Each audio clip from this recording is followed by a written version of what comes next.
할렐루야. 예, 귀한 곳에서 함께 예배하고 말씀을 나눌 수 있는 기회를 갖게 되어서 주님 앞에 감사를 올려드립니다. 제가 이 모임 첫 번째 시간 때에 요청받았던 강의의 주제가 아리랑에 대한 것이었거든요. 그때 제가 아리랑의 어원은 뭐라 그랬죠? 알이랑이다. 아리랑의 어원은 알이랑이다. 근데 연음 법칙 때문에 알이랑이 아리랑 이렇게 발음이 된 것이죠. 그래서 그 의미는 뭐냐?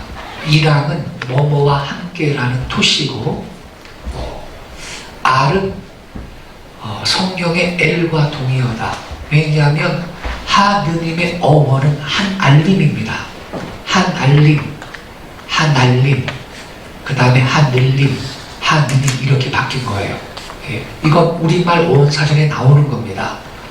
그래서 하느님의 어원이 한알림인데 뒤에 님이라는 존칭 어미를 빼고 앞에 한이라는 관형사를 빼면 알만 남거든요.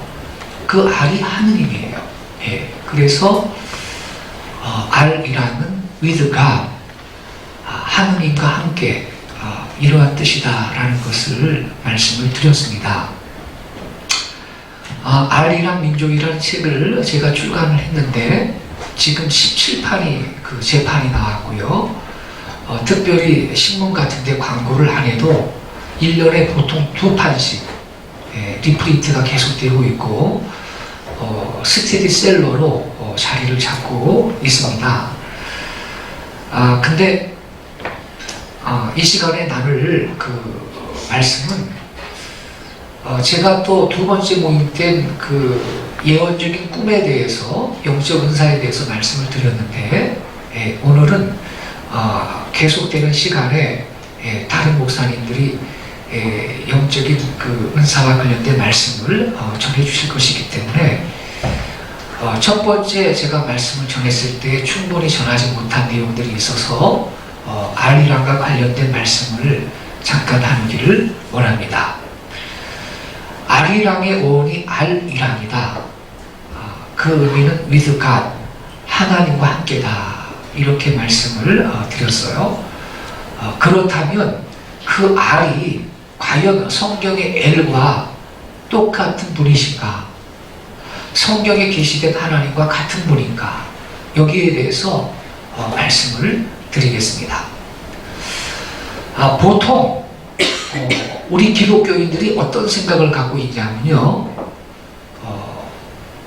아득한 옛날 고대 시대에서 유일신 하나님을 알고 그 하나님을 섬겼던 사람이 있었다면 아브라함과 그의 직계 후손인 유대민족뿐이었다 라는 생각을 갖고 있어요. 그래야 안 그래요? 그렇죠. 근데 그것은 아주 그릇된 고정관념이에요. 빨리 깨져야 될 아주 옳지 않은 선입견입니다. 제가 이 시간 아브라함 시대하고요, 그 이전 시대에 이방인이었지만 성경에 계시된 유일신 하나님, 그 하나님을 섬긴 백성들이 세상에 존재했다. 이것을 분명하게 알려드릴게요. 기록된 계시인 성경의 증거, 내증이라고 합니다. 신학적인 용어로 내증, 그리고 외증, 즉 성경 바깥의 증거, 이 두 가지 증거를 다 동원을 해서 아브라함 동시대에 그리고 아브라함 이전 시대에 이방인이었지만 유일신 하나님을 섬긴 사람들이 존재했다는 것을 입증해 드리겠습니다. 자,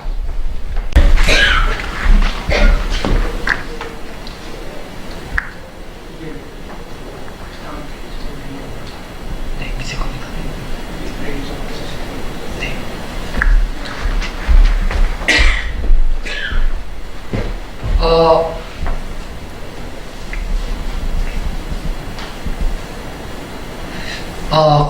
이분은요, 미국의 나약대학교라고 있는데, 나약대학교 신학대학원의 김진태 교수님입니다. 미국에 있는 대학교인데요, 이 나약대학교는 역사가 미국에서 가장 오래된 성경학교 가운데 하나입니다.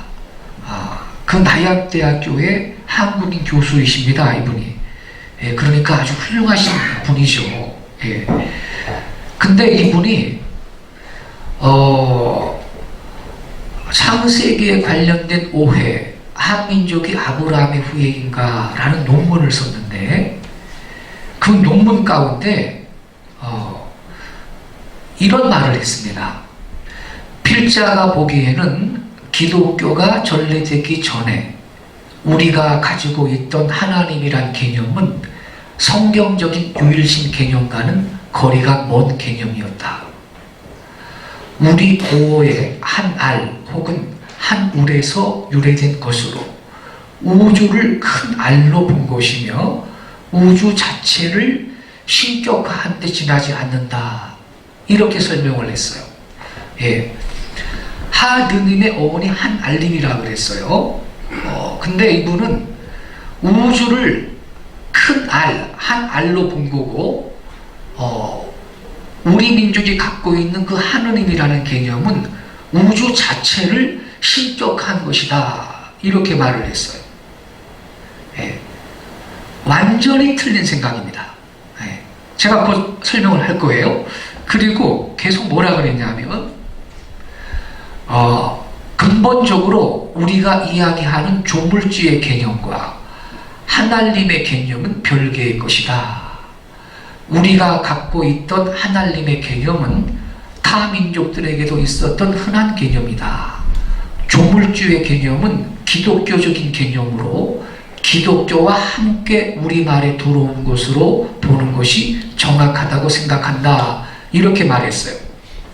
자, 문제가 되는 발언이 뭐냐면, 기독교가 전래되기 전에 우리가 갖고 있던 하나님이란 개념은 성경적인 유일신 개념과는 거리가 먼 개념이었다고 그랬어요. 그리고 조물주의 개념은 기독교적인 개념으로 기독교와 함께 우리말에 들어온 것으로 보는 것이 정확하다고 생각한다 그랬는데, 이게 문제의 발언입니다. 다 틀렸어요. 예. 김진태 교수가 갖고 있는 이러한 인식은 완전히 틀린 것이다. 조물주 하나님의 개념은 외래 사상의 영향을 받기 전에 우리 교회가 민족 내적으로 이미 지니고 있었던 한민족 고유의 사상이었습니다. 그래서 이 시간 아브람 이전과 동시대에 유일신 하나님을 섬긴 이방인이 존재했다. 예. 이것을 내증과 외증으로 제가 입증을 해드릴 것입니다. 예. 먼저 욥을 들 수 있어요. 욥. 예. 욥은 역사적인 인물인가? 여러분, 욥기 1장 1절 이하에 보면 하나님께서 사탄한테 욥에 대해서 이렇게 말씀하십니다. 너 내 종 욥을 유의하여 보았느냐? 그처럼 순진하고 정직해서 악에서 떠나니가 세상에 없느니라. 그렇게 욥에 대해서 칭찬을 하셨죠. 예. 그 욥은 아브라함 계통의 사람이 아닙니다. 혈통적으로 아브라함하고 아무 관계가 없는 사람이에요. 즉 이방인입니다. 근데 하나님이 욥에 대해서 내 종이라 그랬어요. 사탄아, 너 내 종 욥을 유의해 봤느냐 그랬어요. 근데 여러분, 일부 그 학자들 가운데 욥은 역사적인 인물이 아니다라고 생각하는 인사들이 있어요. 욥기라는 책은 실제 발생했던 이야기를 기록한 게 아니고 어떤 영적인 교훈을 우리에게 주기 위해서 꾸며낸 이야기다라고 생각하는 학자들이 간혹 있어요. 예. 그렇지 않습니다. 욥은 이방인이었는데 역사적인 인물이 분명합니다. 자, 그 근거가 뭐냐 하면 성경 기자들은 욥을 실제 인물로 알고 말했다라는 거지요. 예. 에스겔서 14장 14절에 보니까요, 비록 노아, 다니엘, 욥 이 세 사람이 거기에 있을지라도 그들은 자기의 공의로 자기의 생명만 건지리라. 나 주 여호와의 말이니라. 이런 말씀이 있어요. 예. 하나님께서 친히 말씀하셨습니다. 나 주 여호와의 말이니라. 근데 하나님께서 노아, 다니엘, 욥 이 세 사람을 의인의 대표적인 인물로 지금 언급하고 계시는데, 예. 근데 여러분, 노아가 역사적인 인물 맞지요? 예. 다니엘도 역사적인 인물 맞지요? 근데 욥을 갖다가 이 노아, 다니엘과 동급으로 지금 하나님께서 언급하고 계시는 겁니다. 할렐루야. 예. 그러니까 욥도 역사적인 인물이 분명하다라는 것이죠. 예. 이해되셨죠, 여러분? 뿐만 아니라 신약의 사도들도 욥을 역사적인 인물로 그렇게 알고 말을 했는데, 야고보서 5장 11절에 보면 야고보 사도가 보라, 인내하는 자를 우리가 복되다 하나니 너희가 욥의 인내를 들었고 주께서 주신 결말을 보았거니와 주는 가장 자비하시고 긍휼히 여기시는 이시니라. 이렇게 말씀했어요. 예.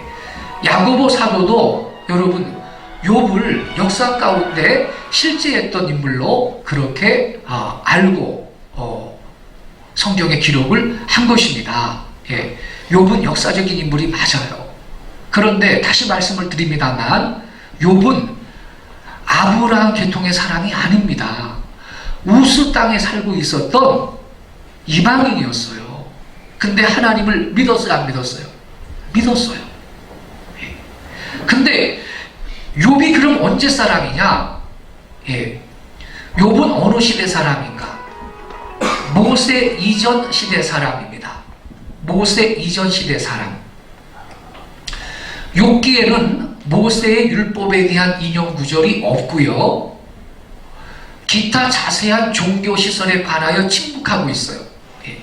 전혀 그런 게 없거든. 그래서 모든 성경학자들이 이 욥은 적어도 모세 이전에 존재했던 인물이다. 그렇게 말을 하고 있습니다. 구체적으로 아브라함의 아버지 데라 시대의 사람이라는 거예요. 예. 욥은 환난을 통과한 뒤에도 140년을 더 살았어요. 예. 따라서 그의 산 연수가 200년 안팎이었음이 확실합니다. 그렇게 장수한 사람은 아브라함과 그의 아버지 데라 시대에 속해요. 데라가 205세를 향수하고 죽었거든요. 아브라함은 175세, 이삭은 180세입니다.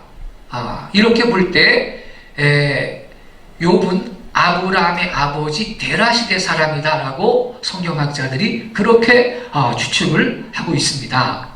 예. 자, 그리고요 또 한 인물이 있는데 시간이 부족하기 때문에 많이 좀 생략을 하고 있습니다.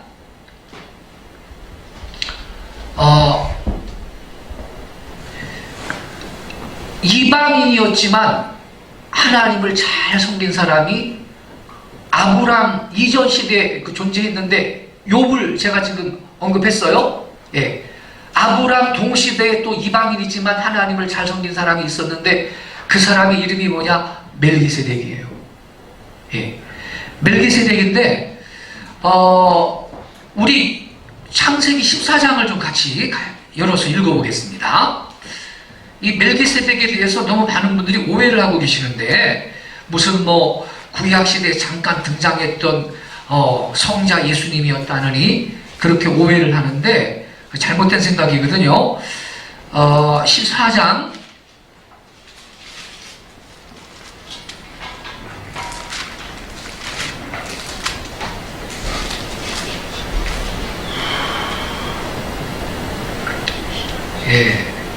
17절 말씀 찾으셨죠? 예. 다 같이 읽겠습니다. 시작.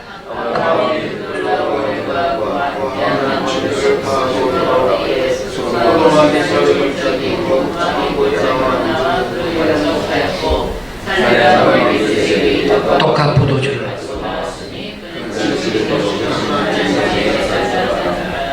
그가 아브라함에게 축복하여 이르되 하나님이여 아브라함에게 복을 주옵소서. 자, 여기까지 읽겠습니다. 이 그림을 보세요. 지금 이 본문의 말씀을 그림으로 묘사를 한 건데 17절 말씀부터 20절 말씀까지 아브라함은 멜기세덱의 직무를 인정했다라는 거예요. 그리고 축복을 받았대. 그리고 멜기세덱이 아브라함의 그 11조 헌금을 받았다는 겁니다. 자, 아브라함입니다. 아브라함이 10의 1조를 이 멜기세덱한테 바치면서 엎드려 경배를 하고 있어요. 근데 이 멜기세덱이 누구냐? 이거 우리 알아야 되겠어요. 많은 분들이 멜기세덱에 대해서 오해를 하는데 역사적으로 실존했던 인물이 아니다. 구약시대에 잠깐 등장했던 성삼위의 두 번째 율격으로 계시는 예수였다라고 그 생각을 하는데, 그렇게 오해하는 이유는 히브리서 7장 1절 때문에 그래요. 이 멜기세덱은 살렘 왕이요 지극히 높으신 하나님의 제사장이라. 여러 왕을 쳐서 죽이고 돌아오는 아브라함을 만나 복을 빈 자라. 아브라함이 모든 것의 10분의 1을 그에게 나누어 주리라. 그 이름을 해석하면 먼저는 의의 왕이요 그 다음은 살렘 왕이니 곧 평강의 왕이요. 3절을 같이 읽읍시다. 시작. 아버지도 없고 어머니도 없고 족보도 없고 시작한 날도 없고 생명의 끝도 없어. 자, 여러분, 아니 사람이 어떻게 아버지도 없고 어머니도 없습니까? 사람이 어떻게 시작한 날도 없고 생명의 끝도 없겠어요?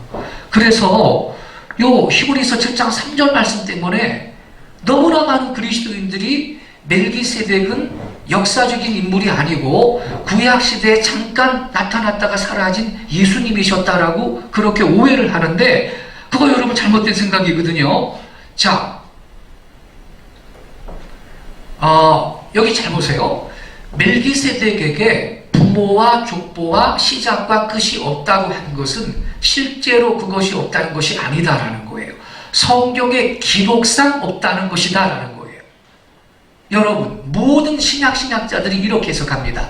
자, 여러분, 성경에 보니까 멜기세덱의 어머니 이름이 나와요? 안 나와요. 아버지 이름 나와요? 안 나와요. 몇 세를 향수하고 죽으셨더라, 그런 구절이 있습니까? 없어요. 멜기세덱은 갑자기 등장했다가 갑자기 사라져버려. 신비로운 인물이에요. 성경의 기록상 멜기세덱은 부모와 족보와 시작과 끝이 없다라는 것을 히브리서 7장 3절이 말한 것입니다. 실제로 부모와 족보가 없다는 뜻이 아니라 이 말이에요. 그래서 이 베이커 성경 주석 히브리서에 보면요, 이건 기독 교문사에서 나온 주석책인데 권위 있는 성경 주석책이에요. 근데 히브리서 7장 3절을 이렇게 해석했습니다. 이러한 내용들은 멜기세덱에 관한 실제적인 사실들이 아니다. 그러나 이러한 언급은 창세기의 기사가 그를 표현하고 있는 한계 내에서는 사실이다. 그는 어떤 계보도 없이 우리에게 지시되고 있다. 기자는 성경이 기록하고 있지 않다는 사실을 근거로 하여 주장하고 있는 것이다. 바로 설명하고 있는 거예요. 여러분 이제 정리되셨습니까? 성경의 기록상 멜기세덱은 아비도 어미도 없고 출생한 날도 돌아가신 날도 없다, 이런 뜻이라는 것이죠. 자, 여기 보세요.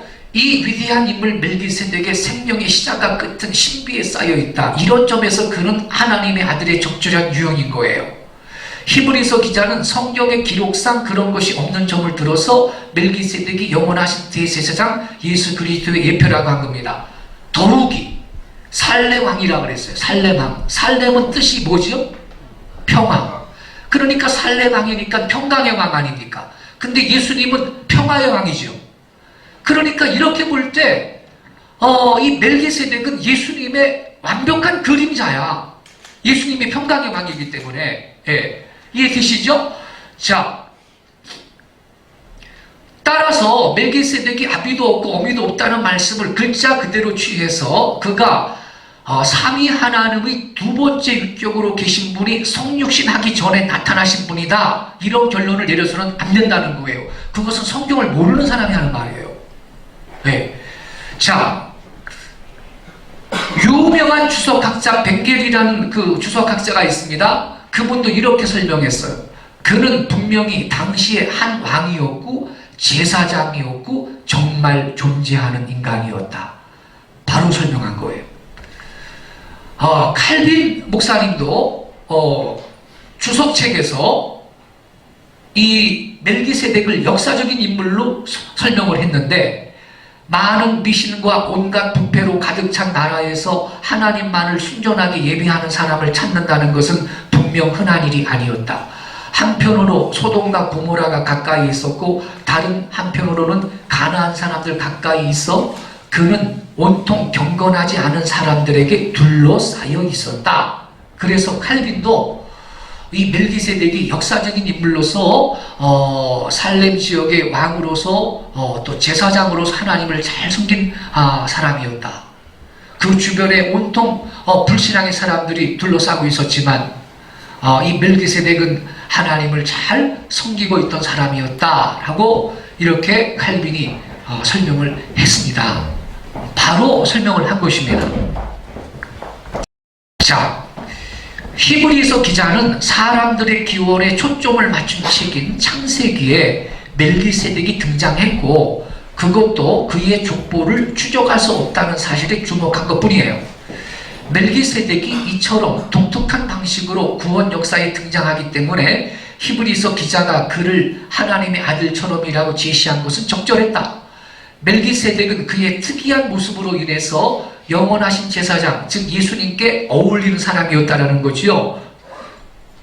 더욱이 여러분, 멜기세덱은요, 유대인들의 제사 제도에서는 용납되지 않는 왕과 제사장이란 이중의 직무를 지니고 있었거든요.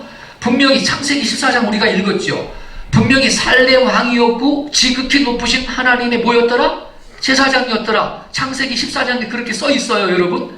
근데 여러분, 원래 유대인들의 제사 제도에서는 왕과 제사장이라는 이중의 직무가 용납되지 않거든요. 자, 여러분, 제사장은 누구의 후손만 하는 거죠? 아론의 후손만 하는 거란 말이에요.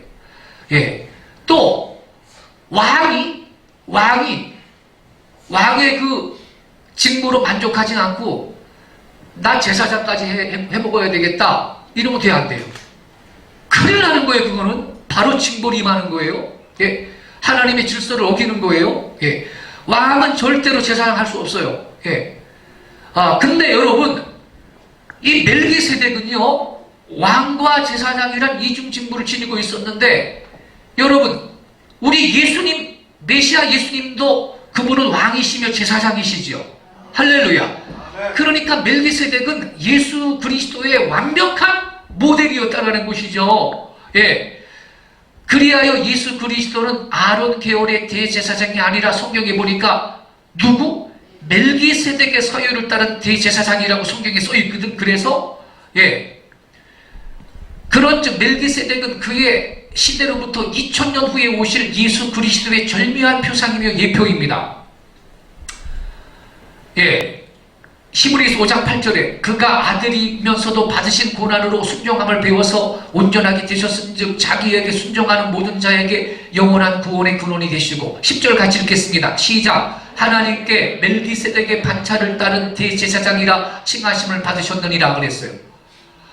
여러분, 그가 아들이시면서도 예수님이거든. 예수님은 하나님께로부터예요. 사람이 아니고 하나님께로부터 멜기세덱의 반차를 따른 대제사장이다라고 칭하심을 받으셨대. 어디에서? 시편 110편 4절에서 같이 읽겠습니다. 시작. 여호와는 맹세하고 변하지 아니하시리라. 이르시기를 너는 멜기세덱의 서유를 따라 영원한 제사장이라 하셨도다. 할렐루야! 하나님께서 예수님을 향하여 말씀하시기를 너는 멜기세덱의 서유를 따른 대제사장이라고 하나님이 친히 말씀하셨어요.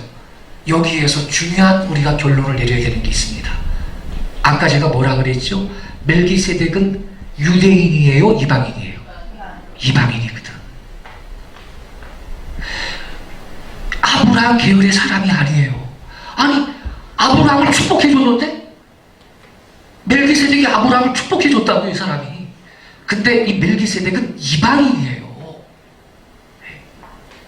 근데 여러분, 우리가 아까 창세기 14장을 읽었죠. 멜기세덱은 살렘 왕이요 지극히 높으신 하나님의 뭐였더라? 제사장이었더라. 이렇게 써 있잖아요. 잘 들으세요, 여러분. 성경에서 제사장이라는 단어가 최초로 나온 곳이 바로 거기입니다. 할렐루야. 그러니까 제사장이라는 단어가 최초로 사용된 사람은 유대인이 아니고 이방인이었어요. 멜기세덱. 어떻게 생각하세요, 그럼 여러분?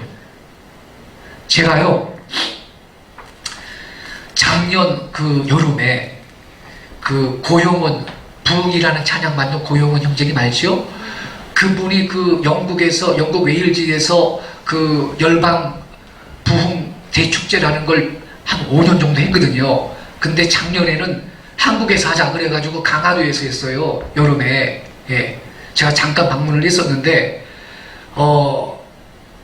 그래가지고 전 세계 각국의 그 예배팀, 50팀이 한 팀씩 들어와가지고, 예, 아침부터 저녁까지 계속 이 시간 바꿔가면서, 찬양을 인도를 했어요. 예. 근데 그때 그 이스라엘 찬양팀이 왔거든요. 예, 메시아닉 주죠. 예수 믿는 유대인들인데 찬양팀인 거예요. 유대인 찬양팀이 왔어요. 거기 그 유대인 찬양팀을 인솔하고 오신 분이 그 언어학자인데 여자분이에요. 메시아닉 주입니다. 근데 그분을 옆에서 이제 그 선교드리고 통역도 해주셨던 그 여자 집사님이 계신데, 그분이 제가 쓴 아리랑 민족이라는 책을 읽고 그 언어학자 유대인한테 그 책의 내용을 자세하게 설명을 했어요. 그랬더니 깜짝 놀라더라는 거예요.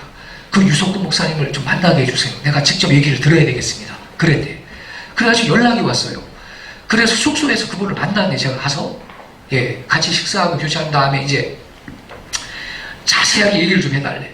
그래서 제가 얘기를 했어요. 자세하게 얘기를 하고, 그러면서 제가 뭐라 그랬냐면, 당신들 유대인들은, 믿는 유대인들은 구세주 예수님이 육체적으로 유대인이라는 사실에 대해서 자부심을 가져도 좋습니다. 성경에도 예수님이 친히 말씀하셨어요. 구원이 유대인에게서는 아니라. 여러분, 그거 우리 인정해야 돼. 제가 그랬어요. 네. 우리도 인정하고 존중합니다. 그리고 믿는 유대인들은 구세주 예수님이 육체적으로는 유대인이셨다라는 사실에 대해서 자부심을 가지는 거 좋습니다. 네, 그랬어요. 그러면서 제가 뭐라 그랬는지 알아요? 그러나 그 메시아 예수는 이방인이었던 멜기세덱의 서열을 따른 제사장이라는 사실을 기억하고 당신들은 이방인 앞에서 겸손해야 됩니다. 그랬다고. 할렐루야. 그랬더니 얼굴이 빨개지는 거야. 내가 틀린 말 했습니까? 여러분, 이 유대인들은요, 아브라함이 자기들의 조상이라는 사실에 대해서 자부심을 갖고 있어요. 그런데 아브라함이 누구한테 축복기도 받았어요? 멜기세덱한테. 멜기세덱은 여러분 이방인이었어. 멜기세덱은 유대인이 아니었어요. 아브라함은 위대하신 분이에요. 근데 멜기세덱은 훨씬 더 위대한 분이었어요. 할렐루야. 예. 그래서 여러분, 믿는 유대인이든 안 믿는 유대인이든 창세기 14장을 읽을 때 아브라함이 멜기세덱한테 엎드려서 경배하고 11조 바치고 축복기도 받은 그 장면을 이 유대인들이 읽을 때 마음이 어려워진대. 왜 그럴까요? 시기심에 자극을 받아서 그런 거예요. 예. 유대인들은 아브라함이 자기들의 조상이라는 사실에 대해서 자부심을 갖고 있고 긍지를 갖고 있는데, 아니 그 아브라함이 위대한 분이다라고 믿고 있는데, 여러분 누구한테 축복기도 받았어요? 멜기세덱한테. 멜기세덱은 이방인이에요. 여러분, 아브라함보다 더 위대하신 분이었어요. 제사장이라는 이름이 최초로 사용된 사람이에요. 멜기세덱이 이방인이었다니까. 제가 그 성경을 쫙 설명하면서 그 메시아닉 유대인 여자한테 그런 거예요. 당신들이 구세주 예수님이 육체적으로 유대인이라는 사실에 대해서 자부심을 갖는 거 좋습니다. 우리도 그 사실을 존중합니다. 그러나 그 구세주이신 예수님은 성경에 보니까 멜기세덱의 서열을 따른 대제사장이라고 기록이 되어 있는데, 그 멜기세덱이 이방인이라는 사실을 아시고 이방인 성도들 앞에서 겸손한 자세를 가져야 옳습니다. 네, 다 그랬거든. 말할 것도 없어. 아직도 여러분 이방인을 개취급해요. 그래야 안 그래요? 예. 이 정통 유대인들은요, 점심도 같이 안 먹으려고 그래. 우리 이방인들하고. 부정하다고. 아직도 그래요. 그럼 여러분, 참 이상하죠. 이 멜기세덱이라는 인물이 갑자기 등장했다 사라졌거든. 근데 그분은 분명히 역사적으로 존재했던 인물이었고, 여러분 이방인이었지만 제사장이었어요. 하나님 잘 믿었다니까. 할렐루야. 예. 그러니까 제가 지금 여러분, 예, 기록된 계신 성경의 증거, 신학적인 용어로 내증이라고 하는데, 이 내증으로서 여러분 아브라함 이전 시대와 동시대에 유일신 하나님을 숨긴 이방인이 존재했다라는 것을 여러분 제가 입증했어요, 안 했어요? 했습니다. 할렐루야. 예, 그런 분이 있다라는 거예요. 자, 근데 좀 더 살펴보겠습니다. 예.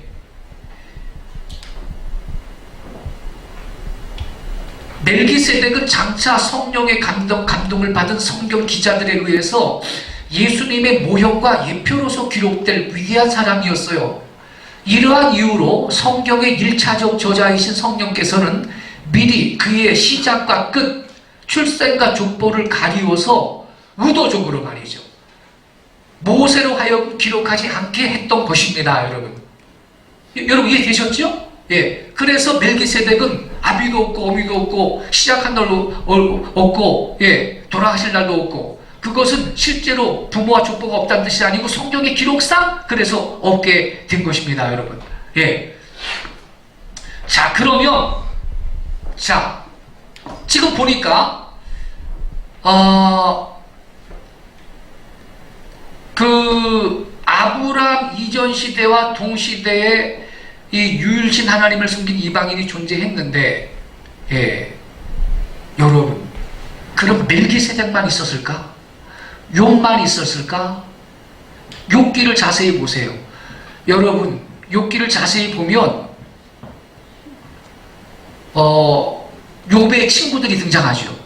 욥의 친구들이 와가지고 위로한답시고 찾아와가지고 여러 말 하잖아요. 그 대사를 잘 보라고. 그 욥의 친구들도 다 하나님 믿던 사람입니다, 여러분.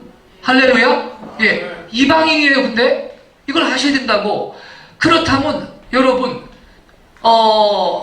또 아브라함 동시대에 그 멜기세덱이라는 이방인이 제사장인데 아브라함을 축복을 해줬단 말이에요. 이건 대단한 사건이거든요. 그래 여러분, 오늘날 우리 한민족도요, 예수 잘 믿고 남북한 7천만 동포가 복음의 나라를 이루면 우리 민족은 제사장 민족이 될 수 있다는 사실을 믿으시기 바랍니다. 예, 그래 안 그래요? 제가 성경과 어긋나는 말을 했어요?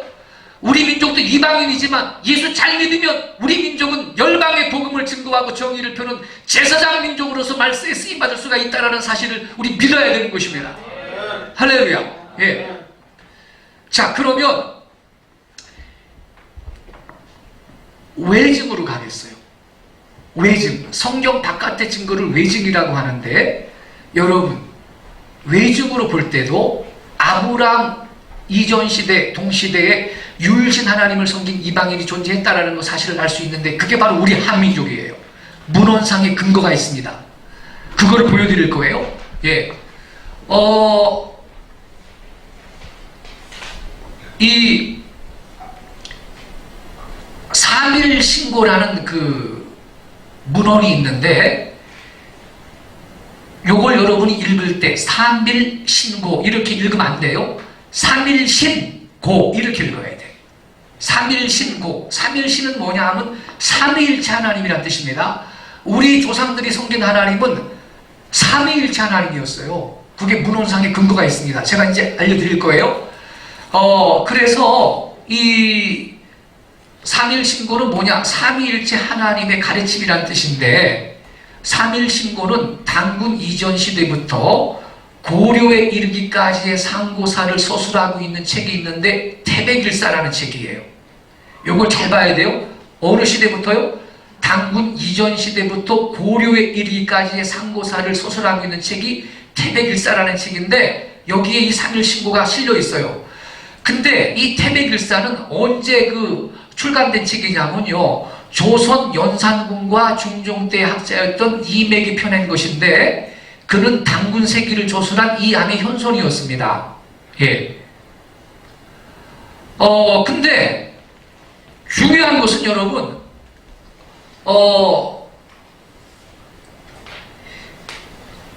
중요한 것은 연산군과 중종 때 학자였던 이맥이 펴낸 것이 태백일사라 그랬잖아요. 근데 이 태백일사를 이 이맥이 집필을 할 때에 그 당시에 존재하고 있었던 고기라는 사서들을 참고해서 썼다라고 소문에 기록을 해놨어요. 고기는 뭐가 고기냐면요, 고려 이전에 쓰여진 역사책을 고기라고 합니다. 이해되셨죠? 예. 고려 이전에 쓰여진 책이 그 고기인데, 조선 이 중종 때까지만 해도 이 고규류 사서들이 존재했었습니다. 그거를 참고해서 저술을 했기 때문에 이 태백일사는 문헌상의 그 가치를 갖고 있다 이 말이에요. 근데 여기에 보면요, 삼일신고라는 것이 기록이 되어 있는데 내용이 뭐냐? 하느님에 대한 말씀, 신훈 이런 게 있어요. 1절, 하느님은 위 없는 으뜸 자리에 계시사 큰 덕과 큰 지혜와 큰 힘으로 하늘을 내시고 무수한 세계를 주관하시며, 2절에 만물을 창조하시되 티끌만한 것도 빠뜨리심이 없으며 밝고도 신령하시오 감히 이름지어 헤아릴 길이 없느니라.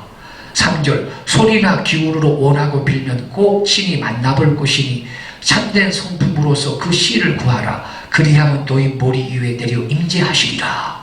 이렇게 기록이 되어 있어요. 예, 요게 원문인데, 씨는 재무 상위리하사 유 대덕하시고 대행하시고 대력하시니 생천하시고 하늘을 내시고 주 무수 세계 하시며, 이렇게 쭉 기록이 되어 있어요. 예.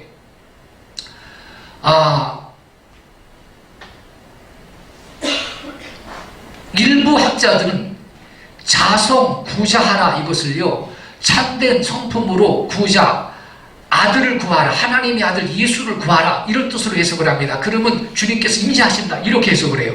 이게 상당히 우리가 주목해서 봐야 됩니다, 여러분. 이 자성 구자라는 것을. 예. 자, 시간 관계상 더 그것까지 나눌 수가 없고요. 여기 보면 지존자이시다, 하느님은 위 없던 으뜸 자리에 계시다 이렇게 설명하고 있거든요. 덕이 있으시다, 큰 덕과 그랬거든. 이 말은 하느님의 성품이 사랑과 정의로 가득하신 분임을 나타낸다. 이 교회 신들은 덕이 없으며 다만 두려움의 대상일 뿐이다. 지혜와 명철이시다, 큰 지혜와 능력과 권능이시다, 큰 힘을 지니시오 이렇게 써있거든요, 삼일신고에. 그리고 창조주이시다, 하늘을 내시고 만물을 창조하시되 티끌만한 것도 빠뜨리심이 없으며, 6번째, 만물의 주재자이시다, 무수한 세계를 주관하시며. 그러니 아까 미국의 나약대학교 한인 교수님 김진태 교수님이 무슨 우리 조상들이 말한 하느님은 우주 자체를 신격한 개념이다라고 설명했는데 그 말 맞아요, 틀려요? 틀려요. 완전히 틀린 거예요. 예, 여기 써 있잖아. 예? 하늘을 내시고 만물을 창조하시되 티끌만한 것도 빠뜨림이 없는 분이다라고 써 있잖아요, 여러분. 예. 그리고 빛이시다, 밝고도 영이시다, 신령하여 측량할 수 없다, 감히 이름지어 헤아릴 길이 없느니라 이렇게 써 있어요. 또 있습니다. 자료가 또 있는데 조선왕조실록에는요 세조 3년에 1457년의 고규류 수교령에 관한 기록과 함께 다음과 같은 11종의 책 이름이 적혀 있어요. 이게 다 고규류 사서인데 여러분 이게 뭔 말이냐면요 여러분 아까 제가 그랬죠. 고기라는 것은 고려 이전에 쓰여진 사서를 말하는데 예, 고려 왕실의 서원관에는요 이 고규류 책들이 많이 비장이 되어 있었습니다. 그런데 왕조가 바뀌는 여말 손초에 이 고기들이 민간에 유출이 된 것이었습니다. 학자들이 그렇게 추정을 해요. 그래서 이 세조가 수함령을 내립니다. 팔도 관찰사한테 명령을 해가지고 고기들을 다 수집해라. 그렇게 명령을 내려요. 그 내용이 여러분 그 내용이 이 조선왕조실록에 기록이 되어 있단 말이에요. 세조 3년에. 근데 압수하라는 책에 서목이 기록이 되어 있어요. 11종인데 1번 고조선 비기, 대변설, 조대기, 지공기 요 노란 글씨 일부러 제가 노랗게 표시했어요. 잘 봐야 돼요. 표혼천사, 삼성밀기, 안암로, 원동중, 산성기, 도종기, 동천록, 도천록, 지화록 이상 11족의 책 이름이 기록이 되어 있는데 그러니까 여러분 이 조선왕조 때까지만 해도 이 고기들은 존재했었어요. 근데 지금은 없는 거야. 왠지 아세요? 일제시대 때 조선 총독부가 당군 조선사를 발달하기 위해서 이 고기들은요 당군 조선 이전 시대 때부터 고려에 이르기까지의 우리 역사를 찾아냈던 역사를 기록하고 있는 내용이 많거든요. 그러니까 여러분 우리 민족의 고대사의 상한선을 깎아내리려는 이 식민사학자들이 말이죠. 우리 고대사의 역사를 말살하기 위해서 우리 역사책을 다 수집을 합니다. 예, 20만 권 이상의 책을 수집해서 없애버렸다고. 예, 정말 나빠요. 예. 아마 우리 일부 사학자들은 일본 국왕 천황이라 그러죠. 왕궁 지하실 창고에는 이게 아직 감춰놨을 것이다라고 생각을 합니다. 예. 근데 여기 표혼천사라는 게 있잖아요. 특히 이 표혼천사는요 고규류 중에서도요 당군 조선 때부터 내려오는 이야기가 기록이 된 책이거든. 근데 아무튼 이게 몽땅 없어졌는데 천만다행히도 아까 태백일사라는 책 있잖아요. 조선 중종 때 이백이라는 학자가 쓴 게 태백일사라고 그랬잖아요. 그 태백일사라는 책에 천만다행히도 이 표혼천사에서 인용한 문구가 나온단 말이에요. 그때는 이맥이 태백일사를 쓸 때는 이 책들이 존재했기 때문에 참고해서 쓴 거죠. 그런데 그 표혼천사의 일부 내용이 태백일사에 나오는데 세상에 거기에 보면요 우리 민족이 고대의 성경 하나님이 성경에 계시된 하나님하고 똑같은 분이라는 근거가 거기 기록이 되어 있습니다. 자, 그걸 보겠는데 이거거든요.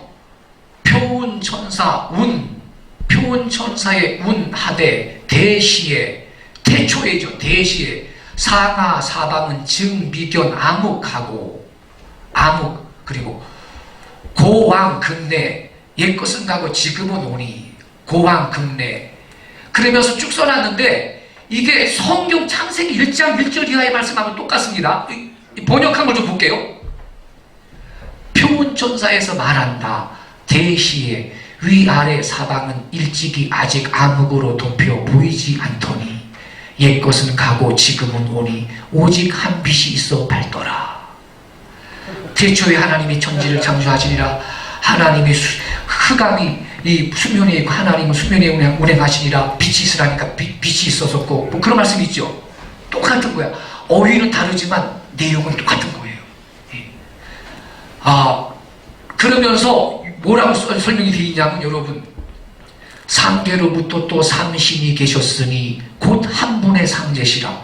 아니 삼신인데 또 그분은 한 분의 상제래. 여러분 이걸 어떻게 설명할 겁니까? 삼위일체가 여기에 나와. 여러분 우리 기독교가 여러분 AD 300년 이후 돼서야 감잡았던 삼위일체론이 우리 민족은 아득한 옛날부터 있었어요. 할렐루야. 예.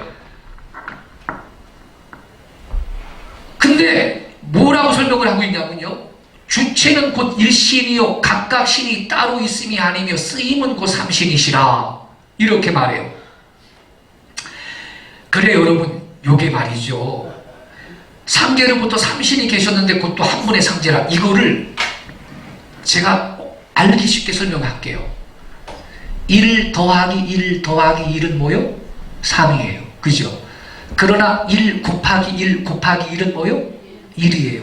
이게 바로 저 개념입니다. 할렐루야. 다른 설명이 필요 없어요. 여러분 수학 시간에 선생님이 얘들아 1 더하기 1 더하기 1은 3이다 이렇게 말했어요. 근데 조금 있다가 1 곱하기 1 곱하기 1은 1이다 이렇게 설명했어요, 수학 선생님이. 근데 한 학생이 질문 있습니다 그러면서 선생님은 아주 독성적인 분이시네요. 아니 1 더하기 1 더하기 1은 3인데 왜 1 곱하기 1 곱하기 1은 1입니까? 이렇게 따지면 돼요, 안 돼요? 안 돼. 그게 진리인데 어쩌란 말이에요? 다른 설명이 필요합니까? 어쩌란 말이에요? 그게 진리인데. 따지지 마요. 할렐루야. 나중에 천당 가서 물어봐, 주님 앞에. 삼위일체 개념이 이거예요, 여러분. 삼신인데 그분은 한 분이야. 성부, 성자, 성령, 그분은 각각 따로야. 할렐루야. 근데 한 분이야. 할렐루야. 그러니까 여러분이 삼위일체를 설명할 때 있잖아요, 절대로 이렇게 설명하면 안 됩니다. 이단데요. 여러분 제가 교회에서는 목사입니다. 신학교에 가면 교수입니다. 집에서는 아빠입니다. 그런데 나는 하나입니다. 이렇게 삼위일체 설명하는 거 있죠. 그건 이단을 설명하는 거예요. 소위 양태론적 단일신론 이단. 그러니까 본체가 하나인데 여기에서는 성자, 여기에서는 성부, 여기에서는 성령, 이렇게 둔갑한다는 얘기인데 성삼위가 그거요? 아니에요. 성부 따로 성자 따로 성령이 따로예요. 할렐루야. 근데 그분이 한 분이야. 할렐루야. 예. 이게 삼위일체예요. 예. 자, 근데 우리 민족은 이 삼위일체 개념이 아득한 옛날 있었어. 당군조선 때부터. 할렐루야. 예. 근데 신비함을 나타내시며 크게 길한 상소를 내리시더라. 숨을 불어 만유를 만드시고 열을 뿜어내어 만물의 종자를 키우시며 신묘하게 행하시어 세상 일을 다스리시리라. 중량.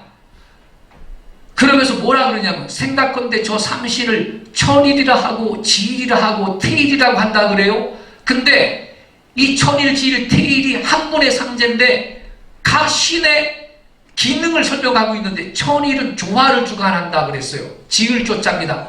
성경상으로 성부 하나님이야. 그리고 지일은 교화를 주관한다 그래요. 교화, 가르칠 교자야. 성경상으로 성령님에 해당하는 분이야. 왜? 예수님이 뭐라 그랬어요? 성령을 보내줄 거다. 성령님은 내가 너에게 가르친 걸 다 생각나게 하고 우리를 모두 진리 가운데 인도한다 그랬죠. 할렐루야.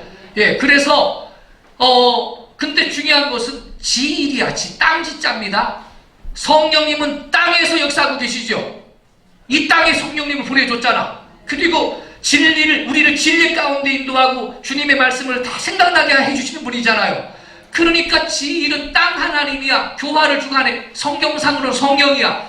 태일은 치화를 주관한다. 다스릴 질자예요. 여러분 이건 예수님이야. 왜냐하면 예수님은 만왕의 왕이요 만주의 주로서 이제 장차 재림하시면 온 세상을 다스릴 겁니다. 할렐루야. 근데 이름도 그래. 이름도 태일이라 그랬죠. 태일. 요 한자 보세요. 태일. 여러분 이 태자라는 것은요,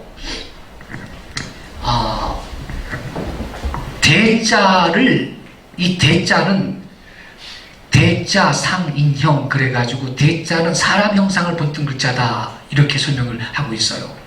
예. 양팔을 벌리고 양다리를 벌리면 대자가 되잖아요. 근데 태자는요, 태자는 대자보다 더 사람 형상을 본뜬 글자인데 여기 점 하나 찍었죠. 요게 생식기를 표시한 거예요. 그래서 대자보다 태자는 더 정확하게 사람 형상을 본뜬 글자입니다. 이해되시죠? 그래서 요 생식기가 요 머리 위로 넘어가잖아? 여기에? 그러면 무슨 자가 되죠? 개견자가 되는 겁니다. 아주 개야, 개. 이 개는 우리 사람이 보든 말든 아무 때나 짝짓기를 하죠? 예. 그런 개 같은 인간들도 가끔 있습니다. 예. 근데 이 사람 형상을 본다는 글자인데 그래서 태일은 사람 하나님이야. 사람 하나님이면서 다스릴 진짜 다스리는 분이야. 예수님은 완전한 사람이면서 하나님이야. 할렐루야. 그쵸? 근데 그분은 다스릴 진짜야. 이제 여러분 부활하신 예수님이 재림하시면 온 세상을 만왕의 왕으로 주로 오셔서 다스릴 겁니다. 할렐루야. 그러니까 우리 조상들은 성부, 성자, 성령을 천일지일 태일이라는 이름으로 미리 예배하고 섬겼어. 할렐루야. 여러분, 그러니까 우리 조상들은 하나님이라는 개념은 기독교가 한국에 들어오면서 기독교의 그 전례와 더불어 그 생긴 개념이다. 아까 어떤 김한국의 교수가 그런 말 했다 그랬죠? 틀린 말이에요. 그렇지 않습니다. 예. 우리 조상들은요, 성경에 계시된 그 동일한 하나님을 대상으로 제천의식을 거행하면서 그 하늘에 계신 그 유일신 하나님을 섬긴 민족이 우리 민족이라는 사실을 우리 알아야 되는 겁니다. 할렐루야. 예. 그래요, 여러분. 현존하는 인류 최고의 찬송가가 아리랑이라 그랬어요. 아리랑의 어원은 알리랑인데 알은 성경의 엘과 동의어다. 하나님과 함께. 그래서 아득한 옛날 노아의 대홍수 이후에 우리 조상들이 동방으로 이동을 하는데, 예, 파미르고온 천산산맥 알타이 산맥을 넘어가니까 고개를 조금 넘었어요? 많이 넘었어요? 많이 넘었죠. 알이랑 고개를 넘어간다. 하나님과 함께 고개를 넘어간다. 이러한 유일신앙을 갖고 동방으로 왔으니 당연히 우리 조상들 이렇게 여러분 하나님을 섬겼어요? 안 섬겼어요? 섬겼다 이 말이에요. 깨닫는 은혜가 있기를 축원합니다. 제가 너무 안타깝게 생각하는 것은요, 우리나라 그 성경 그 신학대학 교수님들이 훌륭한 분들이 많은데 서구 신학은 달달 공부해가지고 확인을 받으셨는지 모르겠지만 그 우리 문화와 역사에 대해서는 무지몽매하신 학자들이 많아. 예, 학문적인 지평이 좀 넓어져야 됩니다. 할렐루야. 예. 그러니까 우리 민족이 누군지 우리 민족의 정체성을 좀 알 필요가 있는 거예요. 예. 그래 여러분, 이 대천도 신부님이 중요한 말을 했어요. 우리가 선교사들에게서 전수받은 성경 해석은 서양의 입장에서 해석한 것이다. 여러분, 제가 질문할게요. 그러면 서양의 입장에서 해석한 건 괜찮고 주체적으로 우리 한국인의 입장에서 성경을 보면 이단됩니까? 그런 법이 어디 있어요? 이분이 자기가 미국인이지만 아주 중요한 도전을 했어요.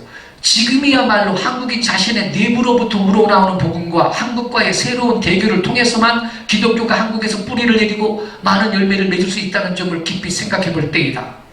그러면서 오직 이런 대결을 통해서만 예배가 진정 한국인 자신의 예배가 될 것이며 성경이 진정 한국인 자신의 성경이 될 것이다. 이것은 한국 문화와의 진정한 대화를 통하여 그리스도의 몸 안에서 한국의 참된 주체성을 발견하는 문제다. 이렇게 지적을 했어요. 할렐루야.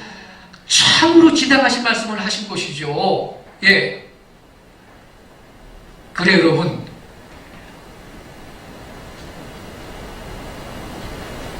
한 가지만 더 말씀을 드리고 기도하고 마치겠습니다.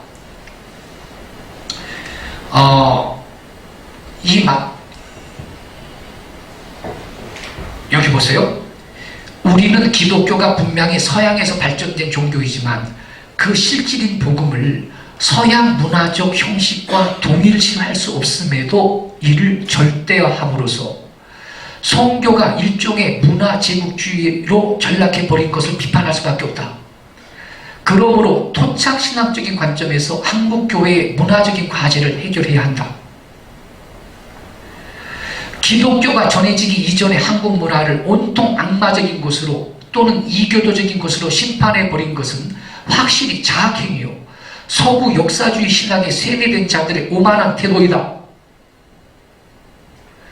그러기에 한국 문화가 지니고 있는 일반 계시적 의미와 존재론적 자연신학의 가치를 인정하고 계시의 빛 가운데 이를 뚜렷이 밝혀주어야 할 과제가 성립된다라는 거예요. 우리의 회개운동의 하나는 한국 문화를 온통 악마적인 것으로 또는 이교도적인 것으로 매몰차게 심판하였던 지난날의 왜곡된 회개의 잘못을 바로잡는 토착화 신학 지향적인 회개여야 할 것이다. 다시 말해서 전통 문화에 대한 무비판적 배타성에 대한 성찰이 요청이 된다라는 것입니다. 한국 교회가 가져온 기독교 복음이 서구적 포장지에 쌓인 채 들어와서 우리 문화까지를 서구화시켜버린 현상을 치유해야 할 것이다. 더 이상 우리 전통 문화를 죄다 악마적인 것으로 정지하지 말라. 여러분, 자, 제가 그 첫 번째 시간에 그 아리랑에 대해 설명할 때 그 말씀을 드렸나 모르겠어요. 그때 시간이 짧아가지고 고인돌이라는 것이 청동기 시대의 족장들의 무덤이라고 교과서에서 가르치지만 그 무덤 아닙니다. 우리 조상들이 제물을 올려놓고 하나님께 제사하던 제단이거든요. 예, 그 제단이에요. 그리고 우리 그 문화를 대표하는 그 노래가 있다면 아리랑인데 그것도 하나님과 함께라는 뜻으로서 현존하는 인류 최고의 찬송가다. 이렇게 볼 때 지금 또 여러분 우리 그 고대 조상들이 섬긴 하나님이 성경에 계시던 하나님하고 똑같다라는 것을 입증하는 문헌상의 근거를 제가 제시했어요. 자, 이렇게 볼 때 여러분 우리의 전통적인 문화는 죄다 악마적인 것이다. 우리 보통 그렇게 생각했는데 우리의 전통 문화는 죄다 악마적인 것이고 사탕적인 것입니까? 그거 아니거든. 그러니까 더 이상 여러분 우리가 그렇게 무지한 말을 해서는 안 되겠습니다. 예. 우리가 이걸 알아야 우리가 민족의 복만을 위해서 힘을 낼 수 있어요. 그래야 그래요. 여러분, 동포 여러분, 우리 민족은 원래 하나님을 믿었던 민족입니다. 우리가 그러므로 하나님 앞에 돌아가야 됩니다. 불교의 우상, 또 유교의 조상 숭배, 그거 중국에서 수입된 거고 인도에서 수입된 거 외래 사상입니다. 우리는 기독교를 수용하기 전에 이미 율신 하나님을 섬겼던 민족입니다. 왜? 기독교를 통해서 그 하나님을 재발견한 것 뿐입니다. 원래 우리는 하나님을 섬긴 하나님의 백성입니다. 이렇게 선포해야 될 사명이 우리에게 있는 것입니다. 할렐루야. 예. 지금 한국교회가 마이너스 성장을 하고 있는데 우리의 그 뿌리와 정체성을 바로 알고 우리가 민족의 복음화를 위해서 우리가 힘을 내고 열심히 주님을 찬양하며 아리랑도 부르며 민족의 복음화를 위해서 우리가 헌신해야 될 줄로 믿습니다. 할렐루야. 기도합니다.